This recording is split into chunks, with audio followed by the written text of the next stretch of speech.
بسم الله الرحمن الرحيم. மரணித்தால் மறுமைக்கு முன்னதாக ஒரு திரைமறை வாழ்வு உண்டு. எரித்தாலும் சரி, கடலிலே விழுந்து மரணித்து மீன்களுக்கு இரையானாலும் சரி, வானத்திலே வெடித்து சிதறி ஒரு மனிதன் மரணித்தாலும் சரி, மறுமை நாளுக்கு முன்னதாக அல்லாஹ்வுடைய பார்வையில் ஒரு திரைமறை வாழ்வு உண்டு. அந்த வாழ்விலிருந்து யாரும் தப்பிக்க முடியாது. அந்த வாழ்வை தான் நபிகள் நாயகம் ஸல்லல்லாஹு அலைஹி வஸல்லம் அவர்கள் மன்னரை வாழ்வென்பது மிகப்பெரிய இருள் சூழ்ந்த ஒன்று, அதைவிட மோசமான ஒரு இடத்தை நான் பார்த்ததே கிடையாது என்றார்கள் ரசூலுல்லாஹி ஸல்லல்லாஹு அலைஹி வஸல்லம். எனக்கு காண்பிக்கப்பட்டது மன்னரையை. அந்த மன்னரை அது போன்றதொரு மோசமான ஒரு இடம், மனிதனுக்குரிய இடம் வேறொன்றுமல்ல, தீயவர்களுக்கு. அந்த மன்னரையில் உங்களுக்கு வெளிச்சத்தை வேண்டி, பிரகாசத்தை வேண்டி அல்லாஹ்விடத்திலே நீங்கள் ஒவ்வொருவரும் பிரார்த்தனை செய்ய வேண்டும் என்றார்கள் ரசூலுல்லாஹி ஸல்லல்லாஹு அலைஹி வஸல்லம். அந்த மன்னரையில் மனிதனை கொண்டு போய் அடக்கி நாமெல்லாம் நம்முடைய 2-3 காலடி எடுத்து வைக்கிற நேரத்திற்குள் மலக்குமார்கள் வந்து விடுகிறார்கள். ஒரு குறிப்பிட்ட ஒரு சில 4-5 கேள்விகள் கொண்ட ஒரு விசாரணை அங்கே நடைபெறுகிறது. 4-5 கேள்விகள் கொண்ட விசாரணை. அந்த விசாரணை என்ன விசாரணை என்பதை நபிகள் நாயகம் ஸல்லல்லாஹு அலைஹி வஸல்லம் அவர்கள் சொன்னார்கள். ஃபயகூலானி லஹு, 2 மலக்குமார்கள் வருவார்கள். மன் ரப்புக, உன்னுடைய ரப் யார்? ஃபயகூல் ஹா ஹா லா அத்ரி, எனக்கு தெரியாது எனக்கு தெரியாது என்பான் நயவஞ்சகன், இறை நிராகரிப்பாளன். ஃபயகூலானி லஹு மா தீனுக, உன்னுடைய மார்க்கம் எது என்று கேட்கப்படும். ஃபயகூல் ஹா ஹா லா அத்ரி, எனக்கு தெரியாது எனக்கு தெரியாது என்று சொல்லுவான். ஃபயகூலானி லஹு, மீண்டும் அந்த மலக்குமார்கள் மா ஹாதர் ரஜுலு அல்லதி புய்ஸ ஃபீக்கும், இந்த தூதரை பற்றி உனக்கு என்ன தெரியும் என்று அல்லாஹ்வுடைய ரசூலை காண்பித்தே கேட்பார்கள் என்றும், பெயரை சொல்லி கேட்பார்கள் என்றும் சொல்லப்படுகிறது.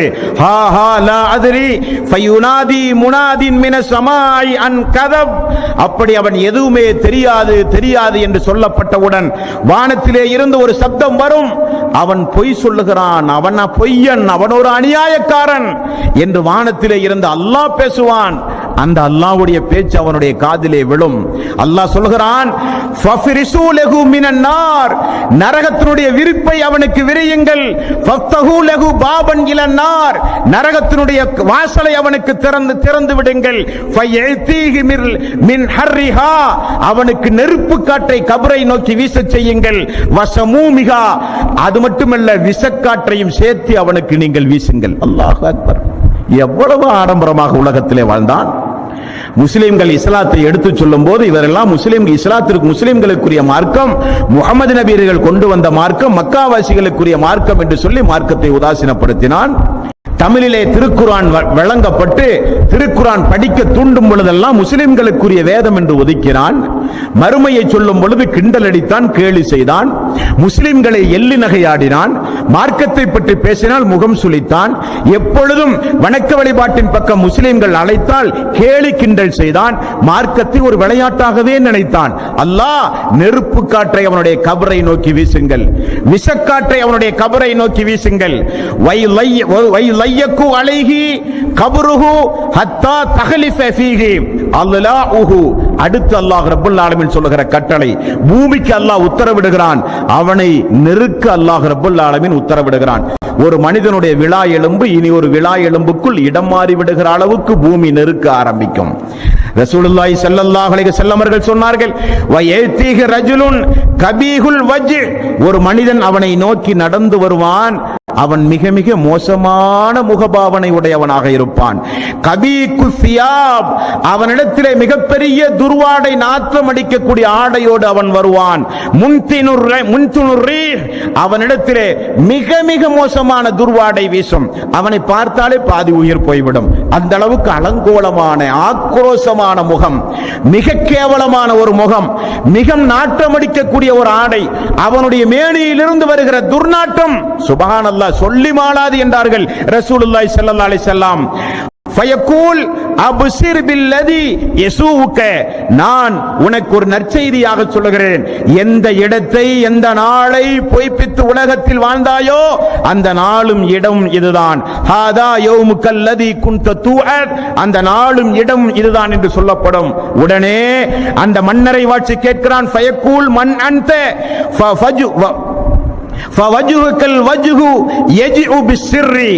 அநியாயத்தையும் அக்கிரமத்தையும் மிகப்பெரிய நஷ்டத்தையும் உன்னை நான் பார்த்தவுடனே விளங்குகிறேனே, மிகப்பெரிய கேவலத்தை கொண்டு வந்திருக்கிறாயே, நீ யார் என்று கேட்கும் போது அன அமலுக்கல் ஹபீஸ், நான் தான் நீ உலகத்தில் செய்த அசிங்கமான அருவருக்கத்தக்க கேவலமான அமல். அந்த அமலை அல்லாஹு தஆலா இப்படி மனித உருவில் என்னை மாற்றி உனக்கு அருகிலே அல்லாஹ் அமர வைத்திருக்கிறான். ஒரு நாளைக்கல்ல, அல்லாஹ் உன்னை இந்த இடத்திலிருந்து எழுப்புகிற நாள் வரை. ஃபயகூல், அந்த மனிதன் சொல்லுவான், ரப்பி லா துகிம், ரப்பி லா துகிம், அல்லாஹ் எனக்கு மறுமை நாளை கொண்டு வர முடியாது, கொண்டு வராதே, இந்த கபர் வாழ்வே என்னால் தாங்க முடியாமல் இருக்கின்றது, அல்லாஹ் எனக்கு மறுமையை ஏற்படுத்தாதே என்று அந்த மனிதன் கதறுவான், அந்த மனிதன் கத்துவான். உடனே மலக்குமார்கள், நபிகள் நாயகம் ஸல்லல்லாஹு அலைஹி வஸல்லம் அவர்கள் கூறுகிறார்கள், உடனே மலக்குமார்கள், மா ஹாதர் ரஜுல் அல்லதீன புஇஸ ஃபீக்கும் ஃபயகூல், ஒவ்வொரு கேள்விகள் அவனிடத்திலே கேட்கப்பட்டு அல்லாஹ்வுடைய ரசூல் சொல்கிறார்கள், அந்த நேரத்தில் அவனை அமர வைத்து சும்ம யுல்ரபு பிபித்ரகத்தின், ஒரு இரும்பு சுத்தி அந்த வானவர்கள் எடுப்பார்கள், மின் ஹதீஸி லர்பத்தன் பைன உதுனைஹி, அவனுடைய 2 காதுகளுக்கு மத்தியில் இருக்கிற பிடரையில் ஓங்கி அடிப்பார்கள். நபிகள் நாயகம் ஸல்லல்லாஹு அலைஹி வஸல்லம் அவர்கள் சொன்னார்கள், ஃபயஸீஹு ஸைஹத்தன் யஸ்மஉஹா மன் யலீஹி இல தகலைன், 2 காதுகளுக்கு மத்தியில் அவனை ஓங்கி ஒரு அடி அடிப்பார்கள். அல்லாஹ்வுடைய ரசூல் சொல்கிறார்கள், அடித்தால் என்ன நிலைமை ஏற்படும் தெரியுமா? அடிக்கிற மலக்கை அல்லாஹ் எப்படி நியமித்திருக்கிறான் தெரியுமா? சும்ம யுகையலு லஹு ஆமா அபுகமு, அந்த மலக்குக்கு காதும் கேட்காது, வாயும் பேச மாட்டார். அல்லாஹ்வுடைய ஒரு ஏற்பாட்டை பாருங்கள், சுப்ஹானல்லாஹ். அவன் போடுகிற சப்தம், அவனுக்கு கொடுக்கப்படுகிற தண்டனை, கொடுக்கப்படுகிற அந்த மலக்குக்கு காதும் கேட்காது, அவன் புலம்பினால் அவர் வாயும் பேச மாட்டார். அப்படிப்பட்ட சுத்தியிலை கொண்டு வந்து இப்படிப்பட்ட ஊனமுற்ற ஒரு வானவரின் மூலம் அல்லாஹ் தண்டனை கொடுக்கிறான். லவ் லுரிப பிஹா ஜபலுன் லசார துராப், அந்த சுத்தியிலை கொண்டு போய் ஒரு மலையிலே அடித்தால் மலை மண்ணாக போய்விடுமாம். அப்படியானால் எவ்வளவு வரையான தண்டனை அந்த மறுமையின் அந்த கபரிலே அவனுக்கு கொடுக்கப்படுகிற தண்டனை. நரகத்தினுடைய வாசல் திறக்கப்படும், விஷக்காற்று வீசப்படும், நெருப்பு காற்று வீசப்படும், சுத்தியிலை கொண்டு போய் அடிக்கப்படும், பூமி நெருக்கப்படும். இதற்கு மத்தியில் மிகப்பெரிய அலங்கோல துர்நாற்றமுடைய ஒரு மனிதன் நம்மை தடவிக்கொண்டே நம்மோடு பேசிக் கொண்டிருக்கிறான். நாம் செய்த பாவ செயல் மனித உருவில் மாறி வருகிறது. அல்லாஹ் சொல்லுகிறான், 40வது அத்தியாயத்தின் 46வது வசனம், இது போக அவனுக்கு மறுமை நாளில் கொடுக்கப்படுகிற அந்த நரகம் உண்டுமே, அந்த நரகத்திற்கு காலையிலும் மாலையிலும் அவனை கொண்டு செல்லப்பட்டு கொண்டே இருக்கும் என்று அல்லாஹ் சொல்லுகிறான் திருக்குர்ஆனில். 40வது அத்தியாயம் 46வது வசனம், அன்னாரு யுரலூன அலைஹா உதுவன் வ அஸியா வ யௌம தகூமு ஸாஅத்து அத்ஹிலு அலா ஃபிர்அவுன அஸத்துல் அதாப், ஃபிர்அவுனையும் அவனுடைய கூட்டத்தார்களையும் காலையிலும் மாலையிலும் அவர்களுக்குரிய நரக நெருப்புக்குரிய இடத்திற்கு நான் கொண்டு சென்று கொண்டே இருப்பேன் என்று அல்லாஹ் ரப்பல் ஆலமீன் மன்னரை வாசிகளுடைய நிலைமைகளை குறித்து சொல்லுகிறான். முஸ்லிம் என்கிற நபிமொழி தொகுப்பில் 5500வது நபிமொழியாக நீங்கள் பார்க்கலாம். ஒரு மனிதனுக்கு கபரிலே விசாரணை செய்யப்பட்டு தீர்ப்பு சொல்லப்பட்டு அவன் நல்லவனாக இருந்தால் காலையிலும் மாலையிலும் சொர்க்கத்திற்கு அவன் அழைத்து செல்லப்பட்டு கொண்டே இருப்பான். அவன் ஒரு இறை நிராகரிப்பாளனாக இருந்தால் நரகத்திற்கு காலையிலும் மாலையிலும் அவன் அந்த இடத்தை அவனுக்கு காண்பித்து கொடுத்து கொண்டே இருப்போம். எவ்வளவு பெரிய ஒரு அதாப் என்று பாருங்கள், சுப்ஹானல்லாஹ். ஆகவேதானே ரசூலுல்லாஹி ஸல்லல்லாஹு அலைஹி வஸல்லம், அல்லாஹும்ம இன்னி அஊது பிக்க மின் அதாபில் கபர், அல்லாஹும்ம இன்னி அஊது பிக்க மின் அதாபில் கபர் என்று அல்லாஹ்வுடைய ரசூல் அல்லாஹ்விடத்திலே பிரார்த்தனை செய்ய சொன்னார்கள். அதுபோக நபிகள் நாயகம் ஸல்லல்லாஹு அலைஹி வஸல்லம் அவர்கள் ஒரு நாள் மலக்குமார்கள் மீகாயில், ஜிப்ரீல் அலைஹிஸ்ஸலாத்து வஸ்ஸலாம் அல்லாஹ்வுடைய ரசூலை அழைத்து கொண்டு போய் ஒவ்வொரு குற்றங்களுக்கும் உரிய தண்டனைகள் என்ன என்பதை பட்டியலிட்டு காண்பித்து கொடுத்த சம்பவம் உண்டு. ஒவ்வொரு தண்டனைகளையும் அல்லாஹ்வுடைய ரசூல் பார்த்து பார்த்து என்னால் சகிக்க முடியவில்லையே, எதற்காக வேண்டி இந்த தண்டனை, ஏன் இந்த தண்டனை என்று கேட்ட பொழுதெல்லாம் இந்த காரியத்திற்கு இந்த தண்டனை, இந்த காரியத்திற்கு இந்த தண்டனை, இந்த பாவச் செயலுக்கு இந்த தண்டனை, இந்த கொடுஞ்செயலுக்கு இப்படிப்பட்ட ஆதாப் என்றெல்லாம் 2 மலக்குமார்கள் அல்லாஹ்வுடைய ரசூலுக்கு அல்லாஹ்வுடைய ரசூலை அழைத்து சென்று விளக்கிய சம்பவமும் ஹதீஸ்களிலே பார்க்கிறோம். புகாரியில் 1143 1143வது நபிமொழி, 1143வது நபிமொழி. அல்லாஹ்வுடைய ரசூல் ஒரு மனிதனை பார்க்கிறார்கள். முதலில் கையில் மிகப்பெரிய ஒரு பாறாங்கல்லை எடுத்து படுத்து கிடக்கிற ஒரு மனிதனுடைய தலையிலே போடுகிறான். தலை சிதறுகிறது, பாறாங்கல்லும் உருண்டு ஓடுகிறது. அந்த கல்லை அந்த மனிதன் எடுத்து வருகிறான், மீண்டும் தலை சேர்ந்து விடுகிறது. மீண்டும் இரண்டாவது முறை பாறாங்கல்லை தலையிலே போடுகிறான், தலை சிதறுகிறது, அவன் கதறுகிறான். மீண்டும் கல்லை எடுத்து வந்து மீண்டும் தலையிலே போடுகிறான். தினசரி இப்படி தலை சிதைக்கப்படுகிற ஒரு கொடுமையை ரசூல் ஸல்லல்லாஹு அலைஹி வஸல்லம் அவர்கள் பார்த்து நெஞ்சு பொறுக்குதில்லையே. எதற்காக வேண்டி இந்த அதாப், எதற்காக வேண்டி இந்த கொடுமை? நரகத்திலே கொடுக்கப்படுகிற கொடுமை அல்ல, கபரிலே கொடுக்கப்படுகிற வேதனை. ரசூலுல்லாஹி ஸல்லல்லாஹு அலைஹி வஸல்லம் அவர்களுக்கு சொல்லப்பட்டது, ஃபஇன்னஹு யஹுதுல் குர்ஆன ஃபயர்ஃபிலுஹு. அவன் திருக்குர்ஆனை ஓத மறுத்தான், திருக்குர்ஆனை கற்று அதன்படி நடப்பதற்கு அவன் மறுத்தான். வயானாம், அவன் உறங்கினான். அன்னி ஸலாத்தில் மக்தூப், மக்கள் தொழுகும் போது அவன் உறங்கியே காலத்தை கழித்தான். மக்கள் தொழும் பொழுது அவன் உறங்கியே காலத்தை கழித்தான் என்று ரசூலுல்லாஹி ஸல்லல்லாஹு அலைஹி வஸல்லம் அவர்களுக்கு சொல்லப்படுகிறது. ஆமாம் சகோதரர்களே, தொழுகை என்பது சாதாரணமான ஒரு இபாதத் அல்ல. என்றைக்கு ஒரு மனிதன் இஸ்லாத்தை தழுவினானோ அப்பொழுதே அவன் மீது கடமையாக்கப்படுகிற இபாதத். ஹஜ்ஜும் ஜக்காத்தும் போல் அல்ல. அது வசதி நமக்கு எப்பொழுது வருகிறதோ அப்பொழுதுதான் கடமை. தொழுகையை பொறுத்தவரையில் நின்று தொழ முடியாவிட்டால் அமர்ந்து தொழுங்கள், அமர்ந்து தொழ முடியாவிட்டால் படுத்தாவது தொழுங்கள் என்றார்கள் ரசூலுல்லாஹி ஸல்லல்லாஹு அலைஹி வஸல்லம். அப்படிப்பட்ட தொழுகையை பேணாத மக்களுக்கு கபரில் கொடுக்கப்படுகிற தண்டனை இந்த தண்டனை. அல்லாஹ்வுடைய ரசூல் மரணிப்பதற்கு 3 நாள், ஒரு இஷாவுடைய நேரம். மக்கள் எல்லாம் தொழுகைக்கு எதிர்பார்த்து மஸ்ஜித் நபவியில் நின்று கொண்டிருந்தார்கள். ரசூல் ஸல்லல்லாஹு அலைஹி வஸல்லம் ஆயிஷா அவர்களிடத்திலே மக்கள் இஷா தொழுது விட்டார்களா என்று கேட்டார்கள். இல்லை என்று சொல்லப்பட்டது. ஒலு செய்ய எனக்கு தண்ணீர் எடுத்து வையுங்கள் என்று சொல்லி படுத்துக் கொண்டிருந்த ரசூல் ஸல்லல்லாஹு அலைஹி வஸல்லம் எழுந்து ஒது செய்ய முற்பட்டார். மயக்கமுட்டு கீழே விழுந்து விட்டார். அப்பொழுதுதான் அல்லாஹ்வுடைய ரசூலுக்கு தெரிகிறது, இனி நம்மால் நடக்க முடியாது, எழுந்து கூட நிற்க முடியாது என்பதை அல்லாஹ்வுடைய ரசூல் புரிந்து கொண்டார்கள். இருந்தாலும் சிறிது நேரத்தில் முகத்தில் தண்ணீர் தொளித்து உணர்வு வந்தவுடன் மீண்டும் ரசூல் ஸல்லல்லாஹு அலைஹி வஸல்லம் மக்கள் இஷா தொழுது விட்டார்களா என்று கேட்டார்கள். இல்லை என்று சொல்லப்பட்டது. இரண்டாவது முறையும் அல்லாஹ்வுடைய ரசூல் எழுந்து நிற்க முயற்சி செய்யும் போது மீண்டும் மயக்கமுற்று கீழே விழுந்து விட்டார். 3 முறை மயக்கமுற்று கீழே விழுந்தவுடன் இனி நம்மால் நிச்சயம் பள்ளிக்கு செல்ல முடியாது என்பதை உணர்ந்து, பள்ளியும் வீடும் வெகு தொலைவல்ல, வீட்டினுடைய திரைச்சீலையை திறந்து பார்த்தால் பள்ளியில் மக்கள் தொழுவது தெரியும். அந்த அளவுக்கு வீடும் பள்ளியும் நெருக்கமாக இருந்த வீடு அல்லாஹ்வுடைய ரசூலுடைய வீடு.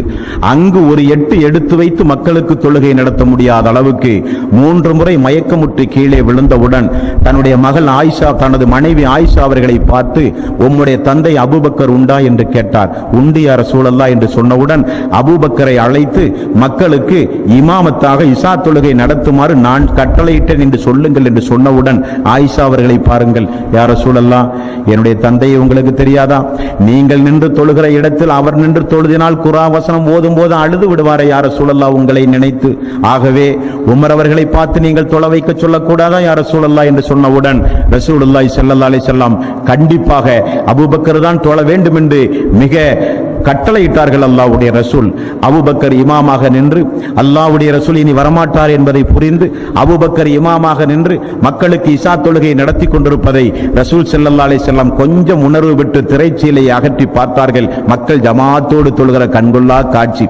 உடனே ஃபضல் இப்னு அப்பாஸ் அவர்களையும் அலி ரலியல்லாஹு அவர்களையும் அழைத்து 2 நபர்களுடைய தோள்களிலும் கையை போட்டு ரசூல் ஸல்லல்லாஹு அலைஹி வஸல்லம் அவர்கள் தோழருக்கு கட்டளையிட்டார்கள், என்னால் நடக்க முடியாது, பள்ளிக்கு என்னை தூக்கிச் செல்லுங்கள் என்றார்கள். என்னால் நடக்க முடியாது, பள்ளிக்கு என்னை தூக்கிச் செல்லுங்கள் என்றார்கள். காரணம் என்ன? ஜமாத் நடக்கும்போது வீட்டிலே இருக்க எனக்கு மனம் இல்லை என்றார்கள் ரசூல் ஸல்லல்லாஹு அலைஹி வஸல்லம். ஆயிஷா ரலியல்லாஹு அன்ஹா அவர்கள் சொல்கிறார்கள், அல்லாஹ்வுடைய ரசூலை அந்த 2 தோழர்களும் தூக்கிச் சென்றதை வீட்டிலே இருந்து நான் பார்த்தேன். கால் கூட பூமியிலே ரசூல் ஸல்லல்லாஹு அலைஹி வஸல்லம் அவர்களால் வைக்க முடியவில்லை. பெருவிரல் கீழே பூமியில் கோடு போட்டு சென்றது. ஒரு ஆட்டை தூக்கி கொண்டு வருவதை போல அல்லாஹ்வுடைய ரசூலை தூக்கிச் சென்றார்கள். அல்லாஹ்வுடைய ரசூல் தூக்கி கொண்டு வருவதை பார்த்த உடனே அபூபக்கர் சித்திக் ரலியல்லாஹு அன்ஹு அவர்கள் இமாமில் இருந்திலே பின் வர ஆரம்பித்தார்கள். அல்லாஹ்வுடைய ரசூல் அவருடைய முதுகு தண்டிலே கை வைத்து அவரை இமாமாக நின்று தொழ வைக்க உத்தரவிட்டு, மறைமுகமாக பேச்சில்லாமல் செய்கையின் மூலமாக உத்தரவிட்டு அவருக்கு அருகில் அல்லாஹ்வுடைய ரசூல் அமர வைக்கப்பட்டார். இஷா தொழுகை நடத்த ஜமாத்தில் கலந்து கொண்டார்கள் என்று நாம் பார்க்கிறோமே. மரண நேரத்தில் கூட, சக்கராத்துடைய நேரத்தில் கூட முகத்திலே ஈரத்துண்டை போட்டுக் கொண்டிருந்த ரசூல் ஸல்லல்லாஹு அலைஹி வஸல்லம் அந்த முகத்திலே இருக்கிற துண்டை அகற்றி, மக்களே தொழுகை, மக்களே தொழுகை, மக்களே தொழுகை, தொழுகையை பேணுங்கள், தொழுகையை கைவிட்டு விடாதீர்கள், தொழுகையை பேணுங்கள் என்று ரசூலுல்லாஹி ஸல்லல்லாஹு அலைஹி வஸல்லம் கடைசி நேரம் வரை இந்த உம்மத்திற்கு தொழுகையை பற்றி மிக கடுமையாக அல்லாஹ்வுடைய ரசூல் வலியுறுத்தி சொன்னார்களே. அந்த தொழுகையை தொழாமல் ஒரு மனிதன் வீணடித்தால் அவனுக்கு நரகத்தில் கொடுக்கப்படுகிற தண்டனை அல்ல, கபரிலே கொடுக்கப்படுகிற தண்டனை, அவனுடைய தலை சிதைக்கப்படும். மக்கள் எல்லாம் ஹய்யால ஸலா ஹய்யாலல் ஃபலா, தொழுகையின் பக்கம் வாருங்கள், வெற்றியின் பக்கம் வாருங்கள் என்கிற பாங்கோசை சொல்லப்பட்டவுடன் மக்கள் பள்ளியை நோக்கி ஓடோடி விரைந்தார்கள்.